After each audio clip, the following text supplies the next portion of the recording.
This is the Scoria. It's one of a range of e-bikes from Mokwheel, some of which have the capability to have an inverter as an optional add-on.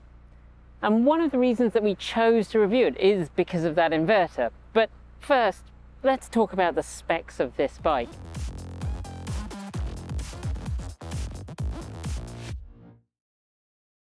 So it has a UL listed Samsung 48 volt 19.6 amp hour battery pack. It has a 48 volt 750 watt brushless rear hub motor, and its payload capacity is around 350 pounds. I would tell you what that is in kilos, but I forgot to write it down, so I'll put it on screen like here. It is a class 2 bike, so it offers pedal assist up to around 25 miles an hour. Officially, I have found that it keeps giving you a little bit of assist beyond that, but we'll talk about that while I'm riding it. It is not a light bike. I mean, you can kind of tell it's not going to be light when you look at it.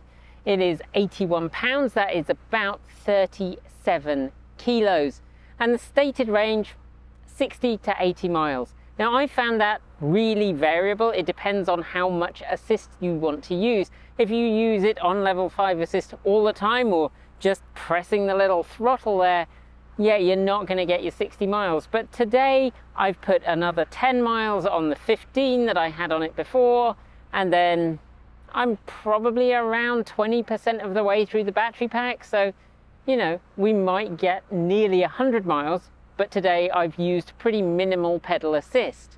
As you would expect at this point in time, the bike does have hydraulic brakes, Tektro HD E350s, and they are very effective.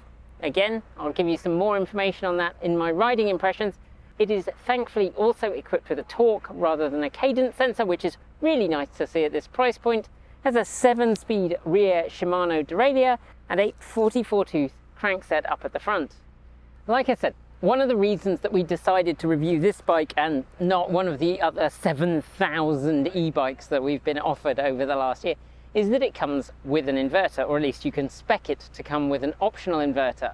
That inverter plugs in down here, or it can plug directly into the battery pack. So you can take the battery pack inside and use the inverter separately, or you can use it just attached to the bike. It does clip on here. I don't have it on because I find that my legs sometimes clip it while I'm cycling, and I find that kind of annoying. I actually would prefer to put it up here, but this is a useful carrying space, so I think it depends on what you're going to do with the inverter. Like I say, it's a $400 add-on. It produces 1 kilowatt peak, at least in the US. Apparently in the Japanese market, it'll produce 1.5 kilowatts. It also has 2 Type-C outputs. One of those is 100 watts, the other is a 27 watt. And then it has a Type-A USB output as well.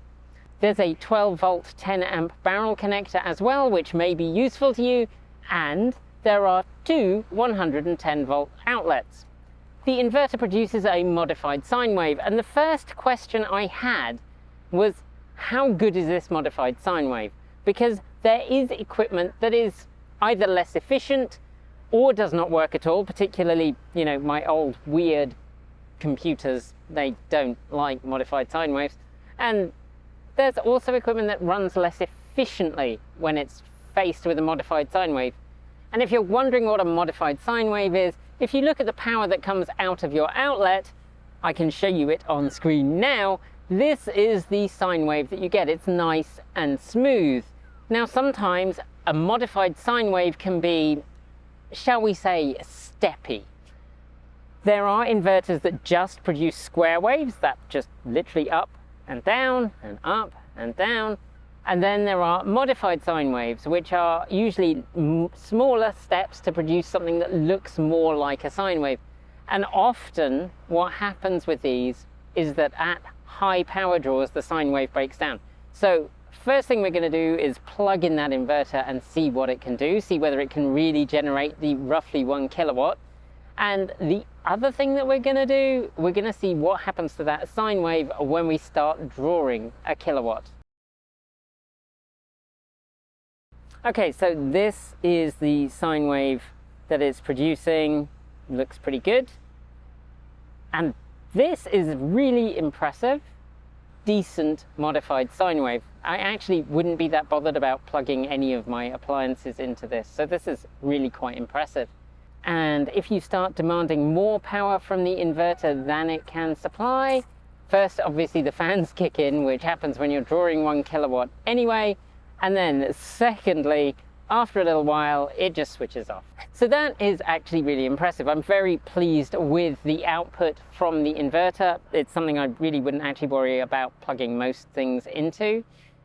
The other thing you can do with the inverter, which is really handy, but which I don't have the solar panels to test it with, is you can plug in solar panels and you can use that to charge the battery. So if you are going out into the sticks and you're, you know, just having a bit of fun out there in the wilds, you can take some solar panels along and charge the battery back up, which means that you can have power to supply, you know, charging your phone, but also power to supply yourself when you want to leave, which is a really nice touch. But I think, having played with the inverter, the thing that you want me to play with is probably this.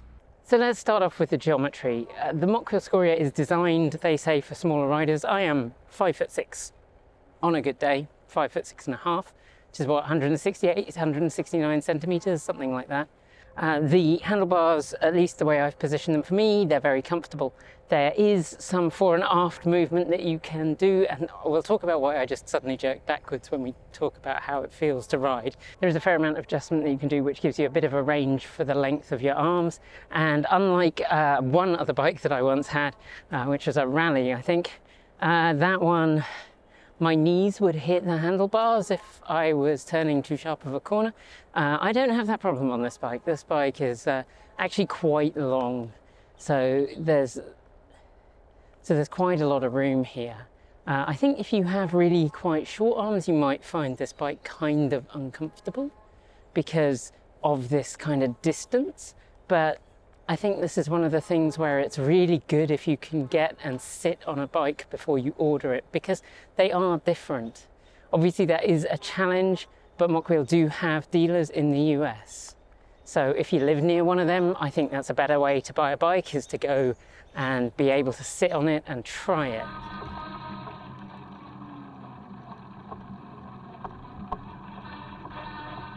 In terms of controls, I've found that the gearing is pretty easy to access, although the derailleur doesn't seem perfectly set up out of the box and probably could do with a little bit of fettling. Sometimes getting into 6 doesn't always go. There we go, we're right, and we're still not in there. Come on, let's just go into 7th. There we go. All right, sometimes that isn't as smooth as it should be. The hand position is great. The brakes are really good. They are hydraulic brakes, as I talked about in the specs, and they are very effective and very nicely set up. Out of the box, no fettling was required. It literally was a, that works perfectly. So the other thing I should mention is that, like most e-bikes, it has the go switch, a little throttle that allows it to allows you to be like, I'm done pedaling. I am done pedaling and you can just carry me. And that is great. It's useful. When I'm really tired, I'm like, you just carry me for a little bit. But it does come with a significant caveat, which is that when you hit the top speed of the bike, the motor then just cuts out. And then you hit this kind of process of going, oh, I'm being pushed forward. Oh no. Oh, I'm being pushed forwards. Oh no. Which is kind of a reflection of what you get at the bottom end when you start wanting assist and you just want a little bit, but not as much as the minimum that it can deliver. And the whole thing just feels like it could do with a little more finesse. Like my off-road cycling clearly could do with more finesse.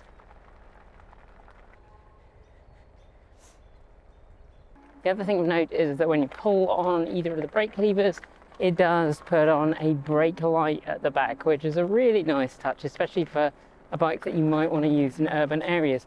given that this is a bike that actually can perform somewhat off-road and as well as being convenient and useful on-road in cities, with particularly in certain bits of, particularly say, areas that are lacking in investment where the road surface isn't great, fat tyre bikes can actually be really handy in kind of traversing the surfaces that you find yourself with. Up front, the suspension is adjustable. You can lock it off, or you can have it set fairly soft or fairly hard. I have it set to how it came out of the box, actually, which is pretty soft, because I am not really working terribly hard when I'm cycling. I'm not taking this up mountains, unlike Nikki and Em, who really like to cycle up on massive hills. I'm not even really a leisure cyclist. I cycle occasionally. I wish I cycled more often, and having an e-bike has certainly made that more likely, because while I love my BSA 3-speed, its brakes aren't great for the hills where I live, and yeah, it's hard work cycling that. This, I can put it on the lowest level of assist, and it's not really hard work. It is quite noticeable. If you turn it off, then like the amount of work I put in becomes significantly higher.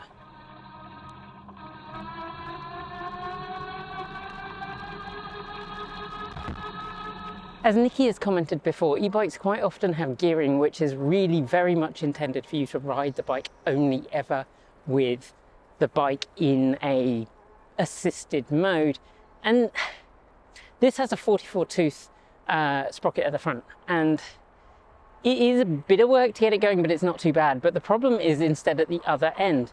This bike can assist you up to 20 miles an hour, but actually getting to 20 miles an hour is really quite a struggle. In the top gear, you really have to be going for it to manage to hit that 20 mile an hour top speed.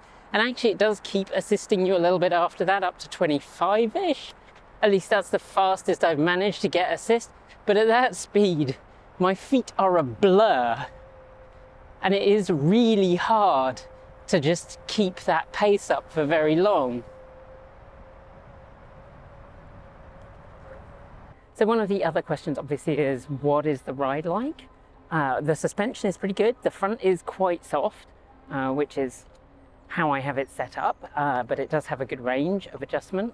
The rear, obviously no suspension at the rear, although they do a suspension rear seat, so if that's something that you really want, you could add that. But probably not if you're doing off-road riding. It's probably more for if you're doing the kind of riding I tend to do, which is around town, but just where the road surfaces aren't great. Well, then the suspension rear seat is probably a nice option. Now, the other thing, and perhaps probably the most important thing, is the question of the torque versus cadence sensor and how well that works. So one of the important differences between this and the Fido bike that I last reviewed is that this one has a torque sensor, not a cadence sensor. And you might be wondering what the difference is. Well, a torque sensor senses how hard you're pushing and gives you more assist depending on how hard you're pushing.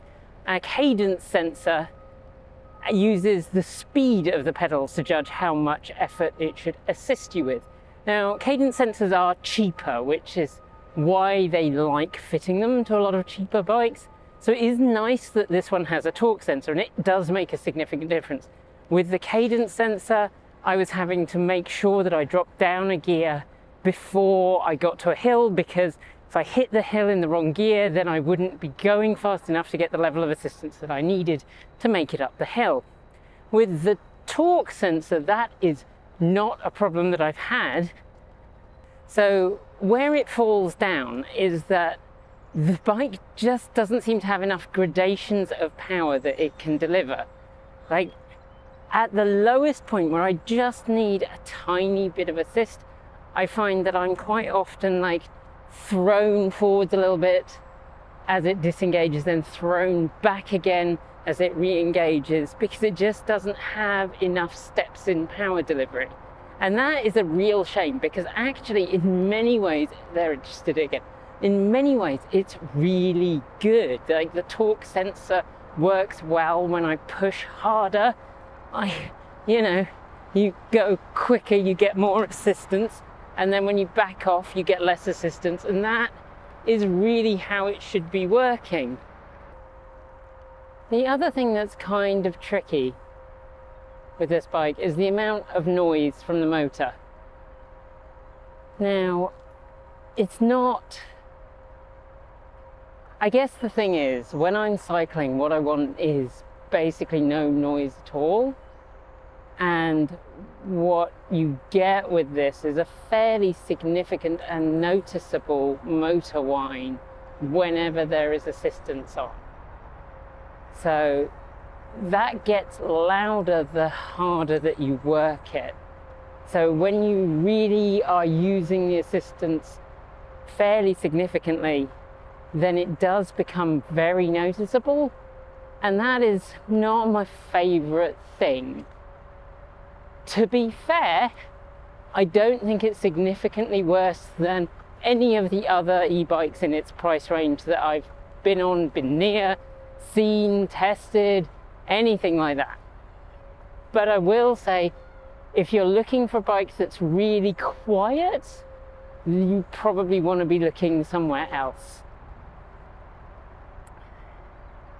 And I think maybe the final thing, which I really have to bring up because it's now happened on several of the rides I've been on, that is that I have had battery error 4. So I spoke to Mokwheel and they said that this error occurs when you have reverse charge going into the battery. So when there is enough inducted current from the motor that it thinks you're trying to charge the battery, and it doesn't handle that very well. And the first time that it happened, I'd just done a really long run down a very gentle hill, but there was no wind, and I basically didn't pedal the whole way down the hill. And that was unfortunate, because not only did it come up with battery error 4, it also cut the power. So I got to the bottom of the hill, went to turn right, and suddenly discovered that I did not have any kind of assist when I started pedaling away. And it didn't tell me that until I started pedaling, and then it just, the screen changed just to say battery error 4. And actually that time it stayed persistent until I reset the bike. I turned it off, turned it back on, the problem went away. And after that we had a bit of a pause and we didn't actually continue the review of the bike because I wanted to check with Mokwheel whether there was anything else that they needed me to do, whether there was some kind of firmware update to fix this. And they told me, no, just turn it off and back on again, it'll be fine. Today, ironically, I've ridden it between then and today and not had the error pop up, but today, just as I came off the a flat stretch, I wasn't even like coasting or anything like that. It was just straight up, just riding along, no assist required or very minimal occasional assist. And then it came up with that same battery error. And it was there for a few seconds and then it went away again. And that is really quite concerning.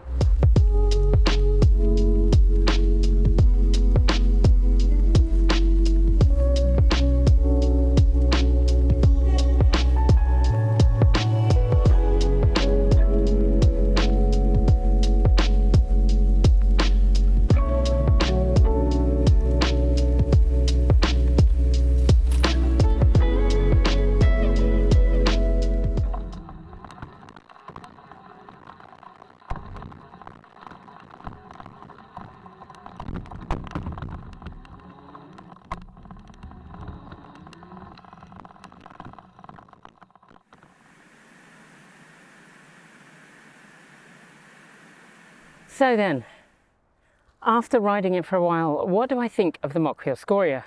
And this is such a tricky question because in so many ways it's a really great bike.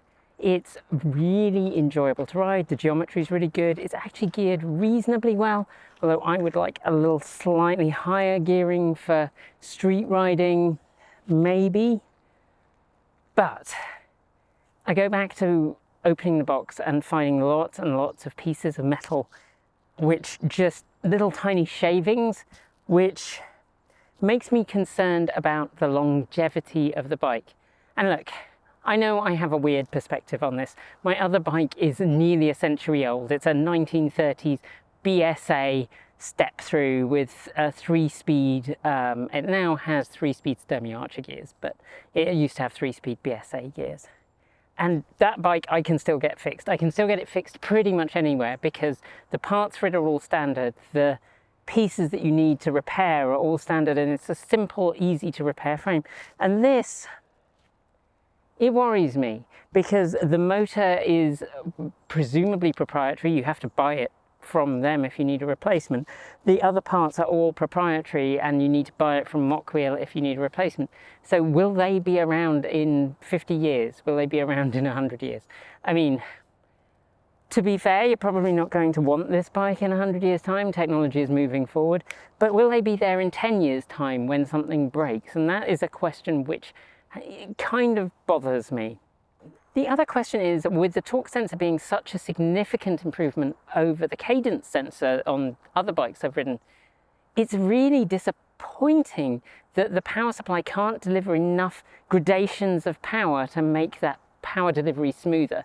It's just slightly uncomfortable at the very top end and it's slightly uncomfortable at the very bottom end. It's actually pretty good once you get going. And with those caveats, do I think it's a good bike? I actually really like it. I like the geometry of it. I find it very comfortable to ride. I've enjoyed dragging it around through this, which is a completely unexpected place where I was not intending to go, got a little bit lost. So at the end of the day, can I recommend a Mokwheel Scoria or any of the Mokwheel line? Like, the inverter is a really great feature. It's really handy, and actually I'm super impressed with the fact that the sine wave didn't break down. I know I'm a weird geek, can't help it.